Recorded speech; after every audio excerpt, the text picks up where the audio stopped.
Hi, hello and welcome. This is Chris Mills from your small metals construction class, and this does not look like a studio. This is just my front porch, and this is just an introduction. So I'm here to introduce myself and introduce some of the parameters of how we're going to pull off a hybrid class. Some of this class is going to be taught online with videos, demonstrations, so that you can watch them ahead of time, take some notes, which you will put into a notebook that you're going to have throughout the class. It's going to include notes, and you can use those notes in class to help you when you're actually trying out your demos. This way, we have a maximum amount of information to test out in your class when we're doing it. Now here's the problem. To get the spacing, we can only have 6 in a class at a time. So I'm going to split you guys in half. So the cap should be at 12. And what we'll do is you'll have half of this group of you will be in on the beginning part of the week, and the other class will show up, the other half of the class will show up on the second part of the week. That way everyone has like their hands-on day. We are also coordinating outside hours in which you can come in with the same kind of social distancing, spacing, with work studies and be able to use the lab.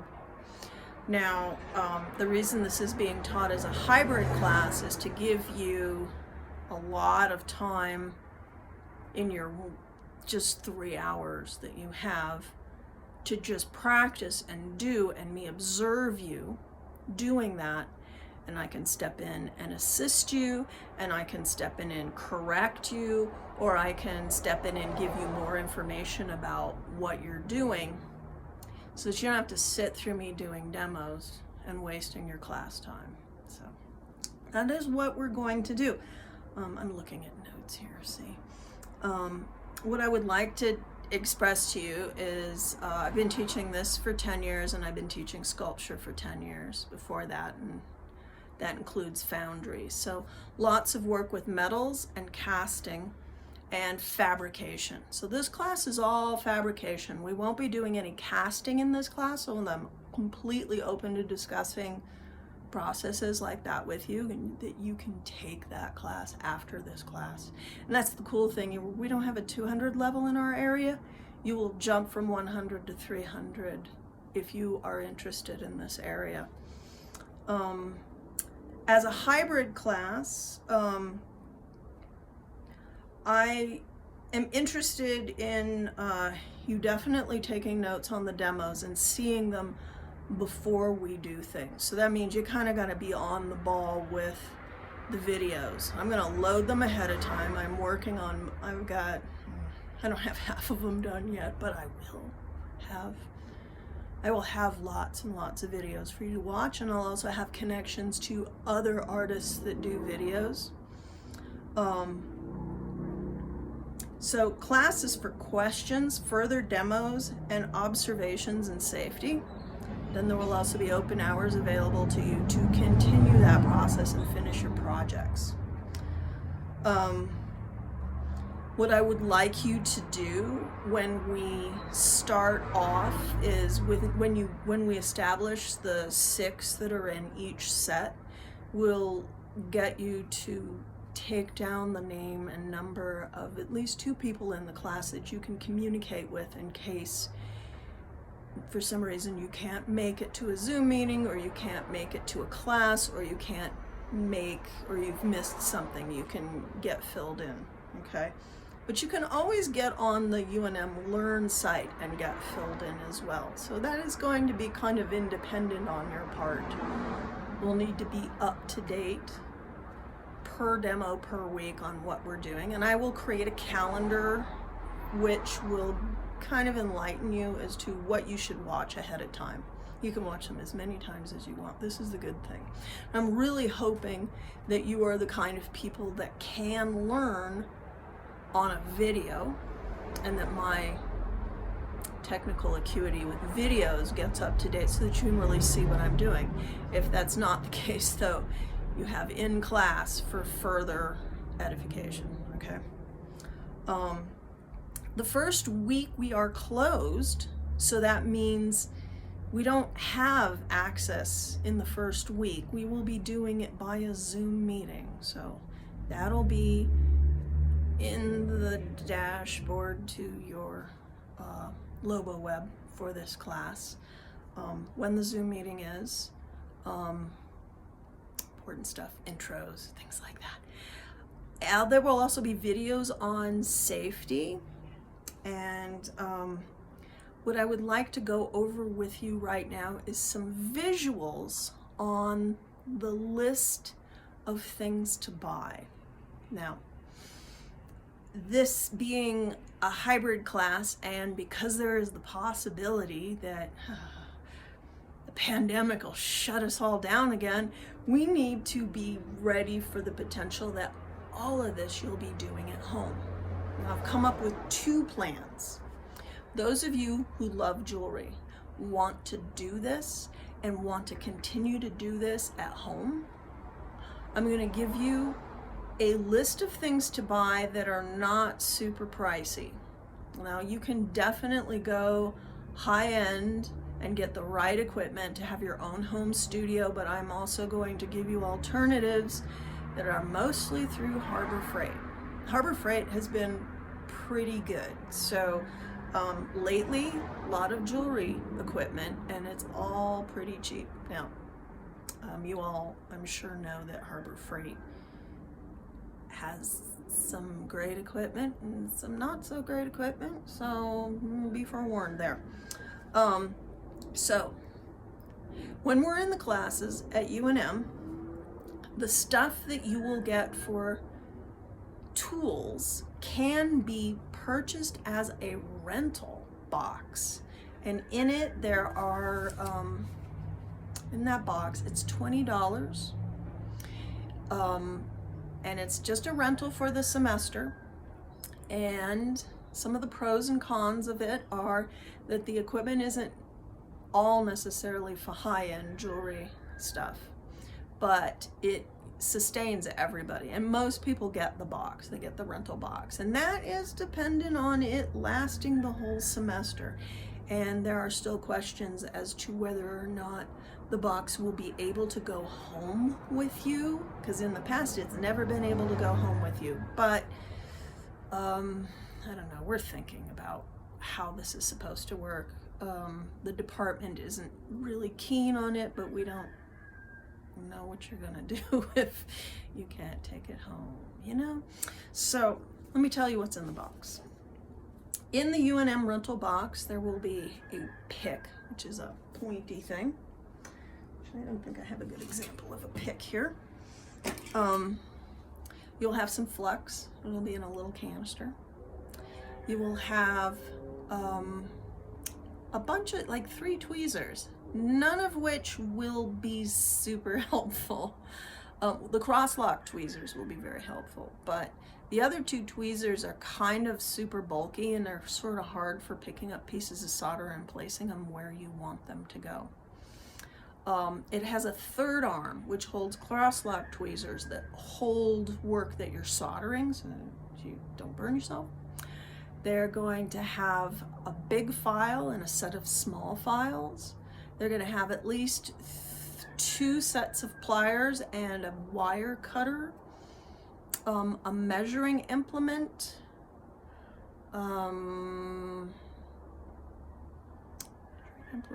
I don't think it has a scribe. I think that's why it has a needle tool. Oh, a saw frame. I'm sorry, that one I almost forgot. Big old saw frame, okay? So that's the rental box, and you can pretty much just buy a couple more things that are sort of expendable, or one that's a little bit pricey, to finish your semester off. Now, let me show you what I mean.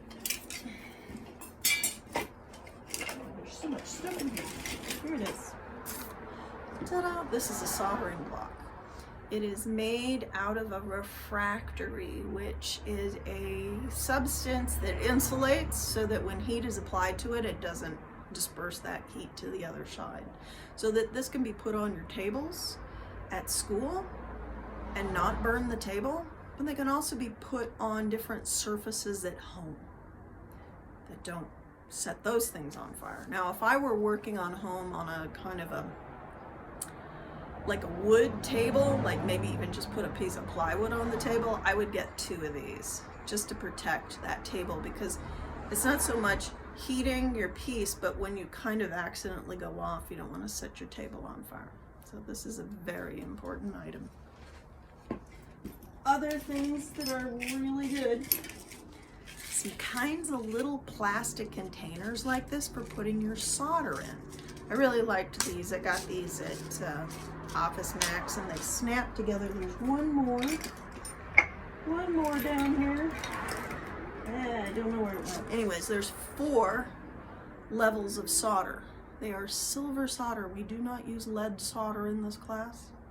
They are silver solder, and they or plumber solder. I'm sorry, I said lead solder because that's what it used to be made out of.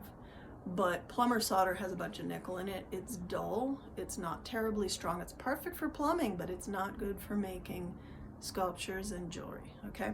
This is silver solder, and it has 3 different temperatures so that you can build multiple things stacked together and start with the hottest temperature and drop down so that the hot thing doesn't fall apart when you're heating the next level, So 4 levels of solder. And there's a strategy to it, and I'll be teaching you that. What else? A hunk of wax. Now, there's 2 philosophies in jewelry that are pretty important. This is the newfangled version of wax, and it has kind of a microfine grit that actually keeps your blades sharp. So it's great stuff, lasts a long time, but if you're on a budget, this is not the thing you necessarily want. Somebody's yelling at me. No, not at me. Okay, I'm on my front porch, so it's the neighborhood. A hunk of wax will serve, and what these do is they function as coolants, so that when you're sawing, you don't hyperheat your saw blade or your drill bit or your bit of a certain type. They don't hyperheat and fall apart, break, or stretch, which makes them break, okay? So these are really important. It could be an old candle. It doesn't have to be beeswax, okay? So just an old candle, all right? Whoa, let's put this in my lap here.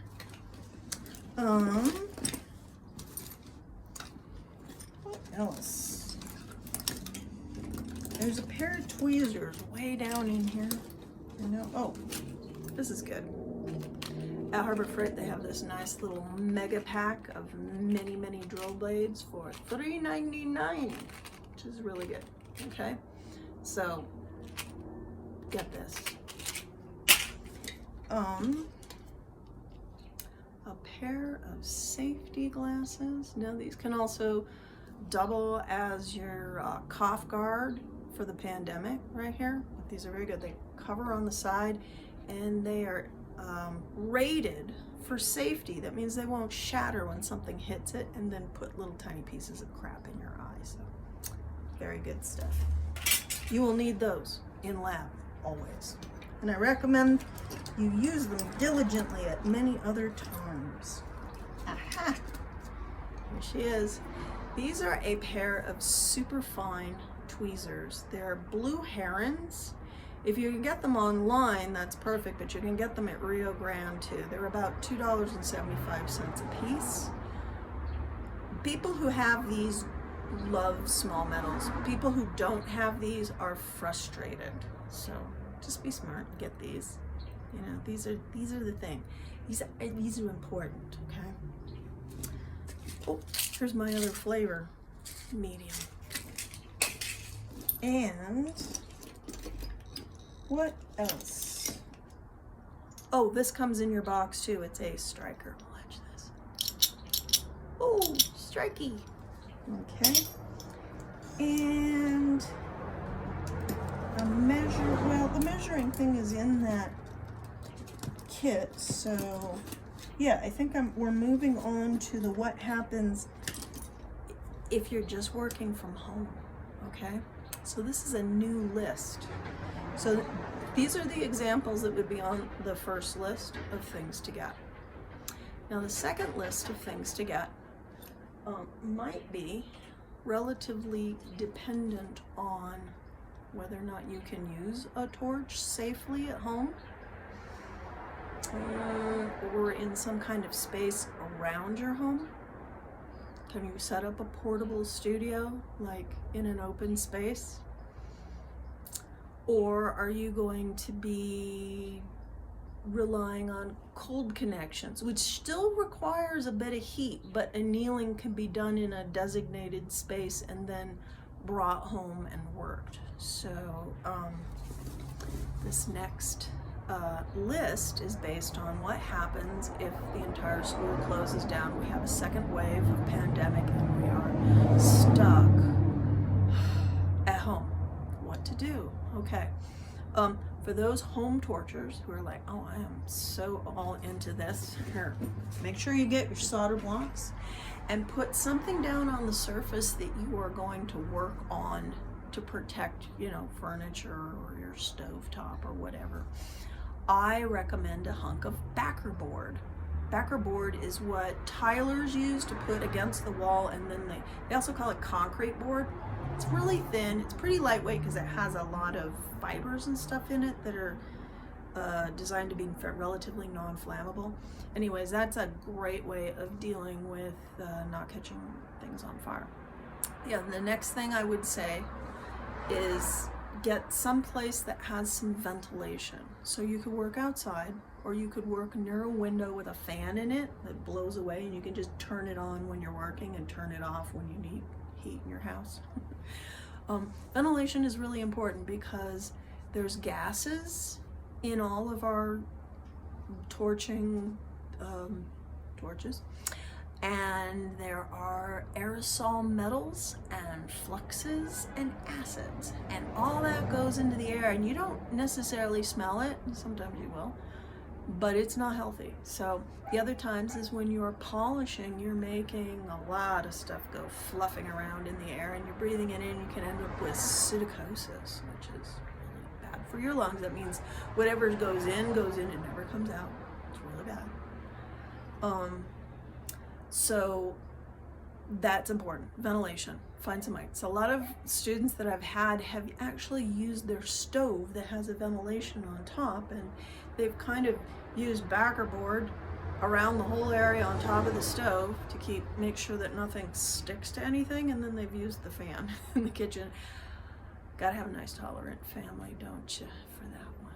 Okay, so here we go. Another important item.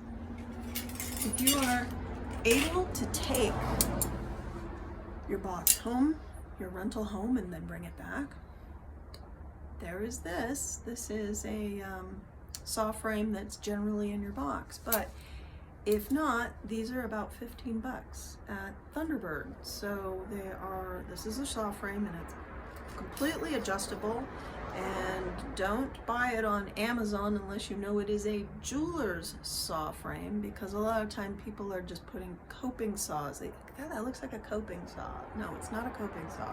It's not a wood saw. Jeweler's saw frame. I have one that has a slightly deeper neck, which is good for larger pieces that I like to saw, and this one's kind of a fancy one. You don't have to get a fancy one, but if you love sawing, I really recommend these because they're ergonomic, really expensive. Let's talk torches. If you're at home and you're like, I am going to do jewelry, you can get for about $150 to $200 a complete torch kit that has a tank, and I can talk with you about that. That's an investment in the future of jewelry for you. And small metal construction, you could build all kinds of things with that. But if you don't have that kind of money, you're not sure if you're there, this is the kind of torch. It's like a creme brulee torch. This one's made by Dremel, and it's highly rated, and I've included a link to a YouTube of a guy who tests torches. Now, he didn't give this one a very high rating because he threw it on the floor and it shattered, okay? Just don't throw it on the floor. This is the one that goes at the highest rated temperature of the sets that he tested. And it's pretty flexible and useful. It's much more regulatable because you can change the flame right in here. You can adjust your flame. And it needs to be loaded with propane. This was $40, like $39, $40, and it comes with a stand, so that's kind of nice and safe. And it has to be loaded with butane. Now, a lot of folks have told me, like, my butane torch keeps clogging up. Well, the best place to get butane is from a smoke shop, and it's a cleaner butane than this stuff. This Benzomatic is from the hardware store, and it's kind of unclean. And it just loads in the bottom there, but it has a tendency to have something gummy in it, and it'll make a cheap torch clog up. This is not a terribly cheap torch, so it can kind of handle it, but if you're going to use a cheap torch, which is more like $8 and $9, this is what Micro Torch by Harbor Freight. I've had a lot of problems with these torches. They're not, they are adjustable. They don't go up to a high enough temperature. This one's a much higher temperature. So this is only good for super easy solder. This one's only good for super easy solder, and this one goes up to hard. It won't go as high as you tacked it, but it'll go up to hard, so that's great. That's all 4 layers of solder that you'll use. So you could do a lot of projects at home. You can't do large copper boxes with this. That might take 2 of these torches to get up to temperature. So it's limited, small work, pendants, rings, earrings, small boxes, tiny boxes, little poison rings, things like that. That's what this will do. And this will really only do chain, I think. I mean, I've only been able to do chain with this. Or annealing. This thing's great for annealing. So you could get one of these and anneal things and then do cold connections. That's rivets, and tabs and expansion joints and things like that. That is what this could still work with, okay? So if you are having a major budget and you want to do cold connections, this is the one. If for some reason you are pretty darn hard up this semester, I'm going to recommend wire wrapping as a pattern process, and I will link a bunch of YouTube videos on the processes behind wire wrapping. And I'm not talking about hippie wire wrapping. I'm talking about full-blown patterned wire wrapping. That can be your alternative. You don't need very much annealing with that, although you might need some. So it might be good to just get one of these, okay? So that's 2 things on torches. The other type of torch, I don't know, you've probably seen plumbers use them along. It's a big tank with a little nozzle on the top, and those tend to be around $9 too. Those can work for annealing. They can work for heating something up pretty high temperature, a larger piece. The problem with it is that the angle on the nozzle is like this, and if you tip it to aim down, and you will discover you will need to aim down, the flame goes out. So they're limited, okay? So might not work. I can use them in a pinch for certain things, or maybe 2 of them. Sometimes it helps to have a friend handy. Those are just complicated, so I didn't put them on the list, but actually I will include them on the bottom as an alternative, okay? Other important things. If you are working at home, this is one of the best flexes to use, Mighty Flex. The reason is it is very non-toxic. The other one that's really good to use is one called Griffix or Dandix, that's it. Yeah, those two are doable, but you don't want to use something called HandyFlex. HandyFlex is toxic, and if your ventilation isn't awesome, you might get really sick, and you just don't want to do that. Okay. This is available at Rio Grande, and you can only order it online now, which is a bummer because they charge shipping now. They used to have a will call, and they've decided with the pandemic they're not going to have a will call. So we're a little ticked at them. Not sure we can deal with them. I'm hoping I can find a decent tweezer at Thunderbird that you might be able to avoid Thunderbird altogether. But, I mean, Rio Grande altogether. But Thunderbird you might be able to use. They might have a tweezer that's fine enough. My problem with Thunderbird is that they kind of believe in toxic materials. So they'll want to sell you Sparax pickle that has hydrochloric acid in it, and HandyFlex, which has fluoride in it. So those are two things you want to avoid like the plague, okay? Even in class, okay? We have Sparax pickle, but we have a giant hood over the top of it to protect you, okay? Other things you might want at home. A hunk of wood. Now what I do with this is I use this for sawing, and I will take a clamp. There's a clamp in here, right? Yeah, I do. Simple cheap clamp from Harbor Freight, and I will clamp it to the table, and I will use this space to saw against so that I don't saw any marks into, or file or sand any marks into my table. And this hangs off the edge of the table, and I can do all my work.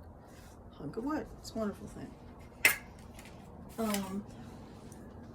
If you are into a lot of box making and stuff like that, the measuring in the rental box might not be big enough, and so I really recommend one of these, and they're available in the graphics department of the bookstore.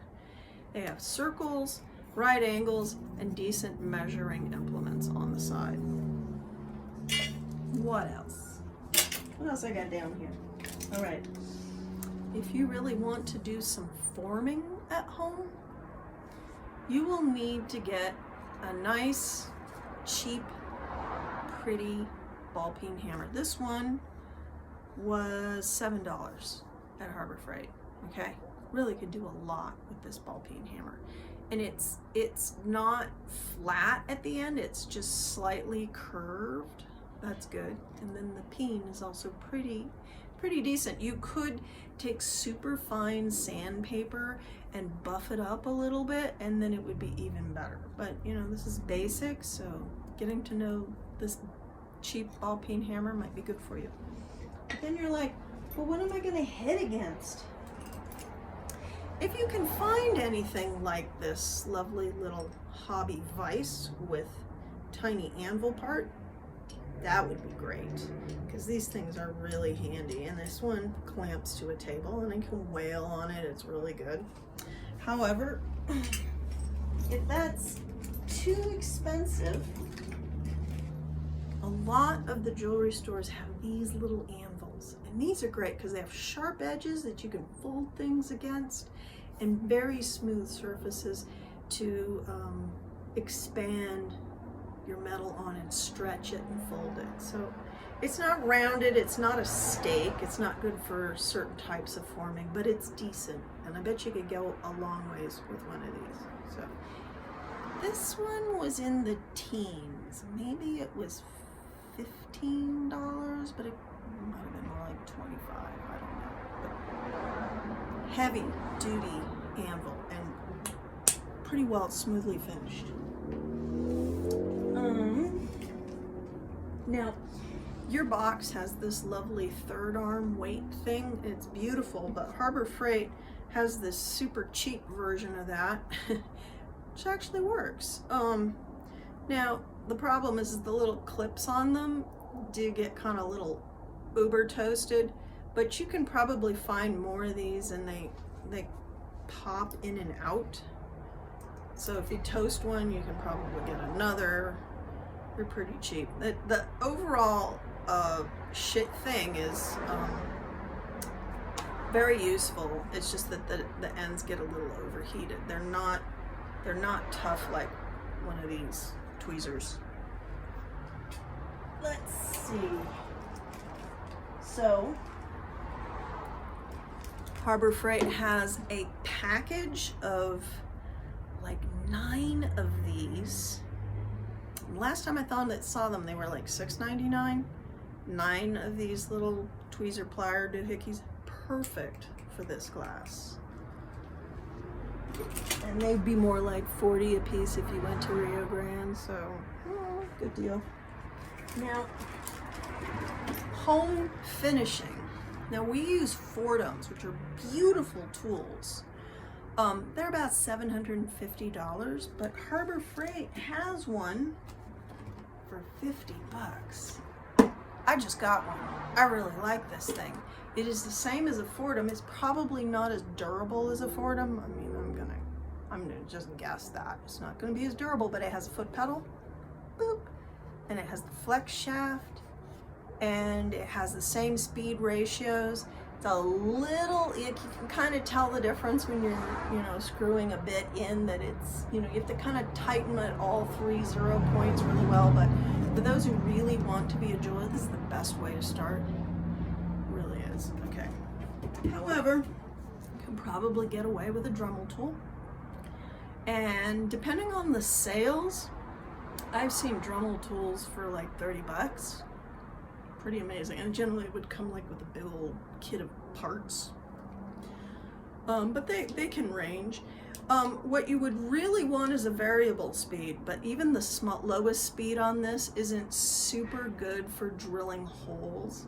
You can do it, but you'll probably trash some of your bits a lot because it's too fast. But this will work, and I really recommend this particular end piece is a chuck that I had to buy separately. But the reason I bought it is that the individual chucks that hold different size pieces, you're gonna have to buy like 5 of them to fit all the bits you could possibly get for jewelry making. And 1 keyless chuck was a good investment for me. So there. Okay, onward. If you can't afford a Dremel tool, this cost me $13. It's called the Wee Cheer. Only the best. Double insulated output. It is a complete variable speed rotary tool for polishing fingernails. Let me show you how. Can't the reach? I can make the reach from here. I might have to get up. Let's see if I can show you. Crazy versatility of this thing. Now, I will bet you if I really get into polishing something, I will burn this little baby motor out. But it's lasted pretty long. Here. Oh. Turn the electricity on. Now, what I like about this is it goes slow. It's a really slow speed. Like, it's not even giving me a road rash there. But I can get it to go pretty high. Okay? It was from, like, Sally Beauty Supply. No, it's a pretty good tool. What else? My aunt gave me this one and I promptly dropped it so that it's not really in great shape, but it is same kind of thing for polishing. I'm sure I'll kill this if I ever take it to something. It's probably only good for plastic. Another home tool that you should get is a scribe. This is for marking where something's gonna get cut or bent. It'll actually cut a groove, like a visual groove, into your metal. It's very handy to have. Another thing you can use is a super fine Sharpie, or you can use a Sharpie and then score with this and you'll get a very exact line. Thunderbird also has a set of super tiny files This is just a recommendation because everyone wants to borrow these when I'm using them. When we do have like an in-class class, everyone wants to borrow these. These are diamond files. What I love about these is that everyone kind of abuses files. They rub them back and forth because they've only seen woodworkers use them. And if you're working with wood, dragging it back is not going to kill the file. It's wood, it's soft, you know, but with metal, it destroys the file. With these, you can go back and forth because they're not a blade that points in a specific direction. They're a bunch of grit. Now, they don't do like massive amounts of work. They don't take away large portions of stuff, but mostly what you're using files for is, say you do a nice delicate cutout, you can use these to clean up the cutout. And because it's so tiny, look at these, they're tiny. They're really great. Okay. Can't remember what they were, you know, what they cost, but they're recommended, okay? And also if you want to do home jewelry, nice home end, you probably want to deal with stones, and you'll want to get one of these. These are the cheapest and most versatile type of burnisher to set stones. Okay, it's brass, so it's polishable, so it won't leave a whole bunch of marks on your piece. Takes a little getting used to, but it's this mushroom shape. Okay. What else? I think I kind of went through a pile of stuff here. So those are the visuals on shopping. You can email me questions about these things. Also, let's see what my list says. Well, the other thing you can do at home if we close up altogether is repoussé. And what that will require is some kind of clay or pitch additionally, and kind of pouring it into like a thrift store pot or pan or dish of some sort. Nothing like ceramic, but metal will work. And pitch is general. There is a pitch pot kit that's pretty cheap that's at Rio Grande. But if you really like it, you could just get a block of pitch, and you probably could get it online at Amazon. Auto free, Rio Grande. I'm not sure if Thunderbird carries it. I think I went there and they said, "What's that?" So,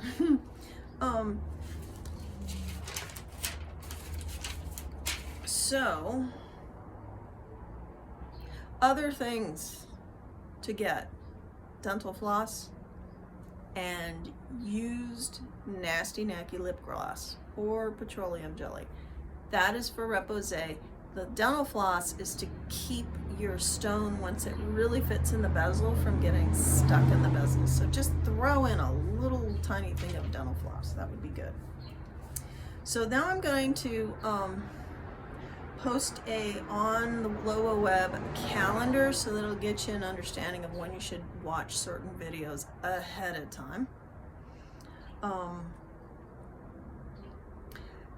Because this semester is super strange, we don't have the first week. We have it all on Zoom. And there is this weird potential, even up to the last minute, that we won't have the second week either, which is super infuriating to schedulers, you know, like me. We will actually end the physical work before Thanksgiving. After Thanksgiving, it is going to be finishing your notebooks, getting them looking sweet, right? And to put in there a review of an artist that you admire that does this kind of work. Now, somewhere in the semester, we will have 2 critiques. They will be on Zoom, and I'm hoping that the visuals will be good enough through the Zoom to actually critique the work. If not, what I will require you to do is actually submit ahead of time a pic of your work. Maybe that won't work. Might have to happen afterwards. We will discuss that potential, but I will post the dates of each of those critiques, and they will include the potential that we could do them in person.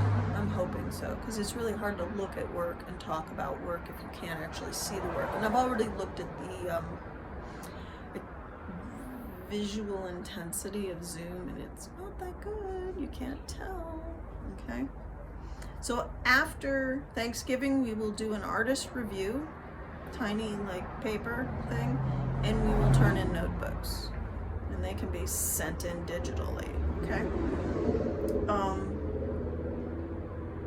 I think that's everything I have to say at this beginning state. Yeah. Okay.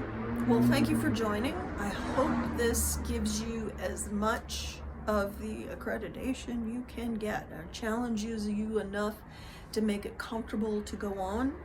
It is limited in time. It is limited in access, and it is a burden because of the pandemic. But I am here. You can discuss things with me, whatever you need.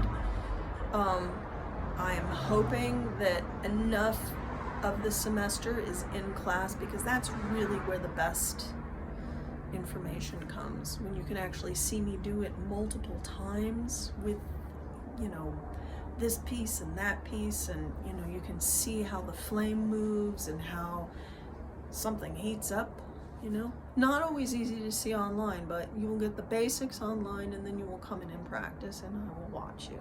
Okay, so let's hope this works really great. Okay, thank you very much. Bye.